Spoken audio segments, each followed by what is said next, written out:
What's up everybody, this is a quick update from China Update. I've just arrived back in China. I arrived a few hours ago and I've just reached my apartment. I wanted to throw up a quick update about the coronavirus situation within China. I know it's all over the news, it's hitting the globe, it looks like this could be a major pandemic. The bond market, the stock market are in collapse, people are panicking. To be honest, at this point, I wouldn't be too worried about it. I haven't been worried about it for weeks. This episode is a quick update about the situation in China because I haven't been able to put up a China update for the last couple of weeks. The news hit, the coronavirus news hit when I was on holiday in New Zealand. I was in a beach house in New Zealand with no internet. I put up a couple of episodes when I was there. This is going to be a similar quick update that I'm going to throw up here. I've been trying to get back to China. I went to Taiwan, I went to Korea, I went to Japan, trying to work remotely. But then the situations got so bad there, I thought, Christ, it's probably safer to come back to China. So I'm back in Hangzhou, Zhejiang, and I'll be going back to work tomorrow and be working on the ground. Ironically, I think now it is probably safer to be in China than some countries overseas, particularly in East Asia, South Korea and Japan. So this is a quick update. What's been happening with the situation in China. We're not going to talk about what's going on overseas. There are plenty of other sources you can go to get information on that. I hope you guys stock portfolios didn't take the same smashing mine did this week. My goodness, it's like 6 months of effort down the drain, but that's okay. I think it's going to turn around. In fact, I'm going to buy some more stocks tomorrow. So the situation in China. Yes, the news is saying that now there are more new cases internationally than there is inside of China itself. That's new cases, not deaths as far as I can tell. Within China, outside of Hubei, cases are down all across the country. Now you might be thinking, are the numbers coming out of the central government in China accurate? Can we trust them? The answer is no, you can't trust them. Not necessarily because they're lying, although I don't think they're being completely honest because this is now a politicized issue, but simply because they don't have the resources to get accurate numbers. But now that I'm back in China and I'm seeing the level of control that's been put into containing the virus, the almost draconian measures that have been put in place to keep people in their homes, including myself, and just the sheer just desertedness of these major cities. I flew through Shanghai and there was almost no one at the airport. There was almost no one at one of the largest high-speed rail stations in the world. I pulled up in my taxi and there were no other cars. It's something I've never seen in my entire time here in China. So seeing those sites, I do believe that there is a general decline in the numbers of cases outside of Hubei, which you'll remember is the epicenter. Wuhan is the provincial capital of Hubei, the epicenter of the coronavirus, where it started and where most of the numbers were coming from. Outside of that province, we're seeing a general reduction in numbers in China, even if the numbers are not completely accurate. The death number you have to keep a careful eye on because I do think that the number of deaths is dramatically understated. There are many journalistic investigations that are pointing to examples of people dying, most likely from the coronavirus, and they're not being counted in the official numbers. But at this point, I do think it is relatively safe to be inside of China, outside of Hubei. The battle is still ongoing in the province, and to be honest, we just don't have accurate information coming out of the province. The most accurate information is in Wuhan, that city, but there are literally dozens of cities around Wuhan in the province that are just not getting the same level of journalistic scrutiny that you would want, and there's not much information coming out of those. We don't know what the situation is like on the ground, and you still see extreme measures in place. Now, outside of that province, I think with the exception of a few cities like Wenzhou in Zhejiang and maybe even Beijing, which is facing its own mini crisis at the moment with numbers increasing in the capital, very politically sensitive city. Outside of those places, I think from tomorrow you're going to see a general loosening up across the country as people go back to work. This gets me on to my next point, the economics and its role in this political crisis.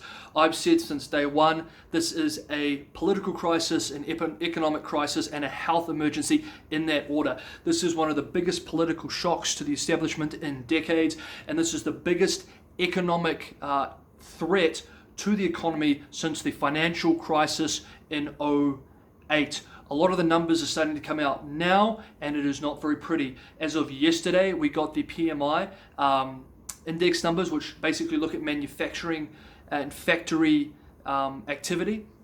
Any number below 50 represents a contraction in factory production. Now, typically in the month you have Chinese New Year, you do see a reduction in output because people have been on holiday for a week. Well, in this case, people have basically been on holiday for a month. Labor has not been able to get back to a lot of factories. Those factories that are open are not operating at full capacity, and it's only a small handful of very important, critically important factories like Foxconn factories, which are connected into major international logistics networks, that have been able to get people back to work at capacity levels sufficient. What was the PMI number for this month?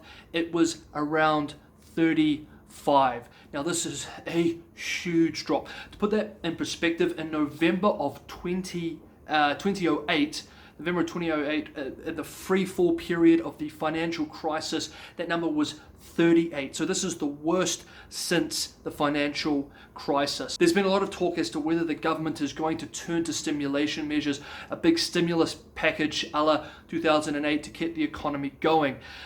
Many were saying that this is up in the air because the government has been trying very hard over the last 2 years to achieve deleveraging and to not turn to that stimulus lever.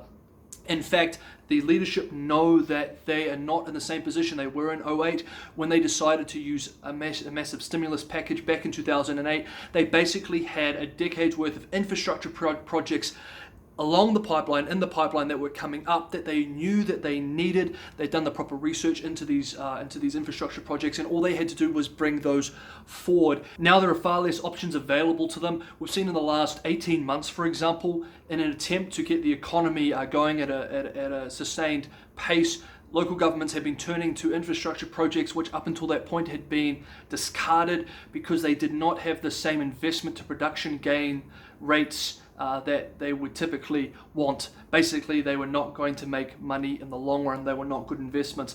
But then over the last 18 months, some of those have been brought back into play. Airports that weren't originally going to be built are back on the cards. New suburbs, high-speed rail links, most notably between Chongqing and Kunming, which is very economically doesn't really make much sense, but that's been going ahead anyway. So at this point, the government has less options to deal with this, and that's why many were saying that they were going to use fiscal measures as opposed to quantitative easing or monetary policy or extra spending policy to try and deal with this. But now that this coronavirus has become a global emergency and is hitting major international blocks, Korea, Japan, EU, and potentially the United States, which, like I said, saw a 10% reduction in its stock values this week. The Chinese now have the double whammy of having a month of no economic activity, a shock to employment, which we'll get onto in a second, as well as potential recessions in major trading partners, which they rely on to sell to as markets. So with all that in mind, it seems likely that the Chinese government is going to be forced to implement not just measures of lending, like giving more credit to companies that might be in trouble, lending to small businesses with subsidized interest rates, etc., which they've been saying they're going to do over the next few weeks. Not just doing things like that, but also spending money, printing money, stimulus, which could help in the short run if they get the timing right, but in the long run is only going to exacerbate those structural issues about having a high debt and credit run growth model. Anyone who's watched these episodes before know that we've discussed those in great detail, the challenge of moving from the old growth model of credit run growth to a new growth model based more on productivity gains and investment being allocated through market mechanisms. The biggest issue that the party is going to be facing is dealing with unemployment.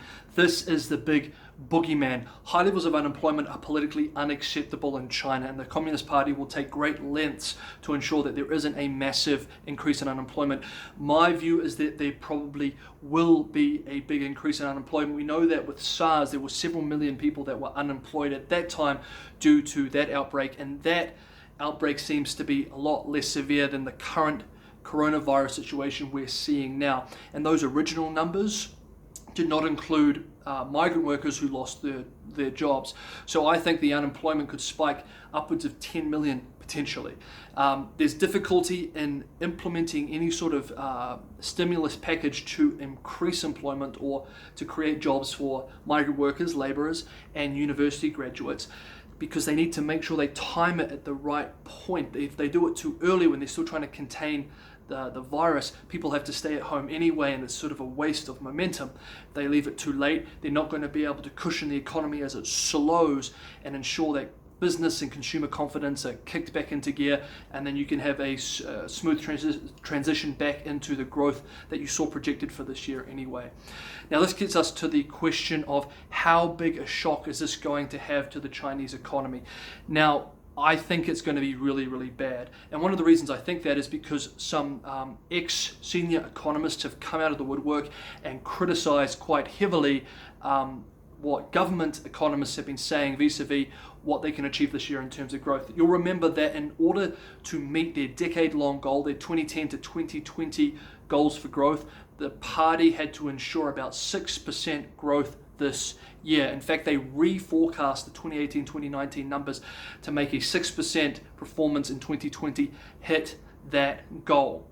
Now, the optimistic view is that there will be 5% growth this year. Now, that is coming from establishment economists, but senior economists, including Zhang Anyuan, have come out and criticized government economists, saying that that is wildly optimistic, and to tell policymakers that they're going to achieve 5% growth is irresponsible because it's going to lead to poor policy decisions and implementation.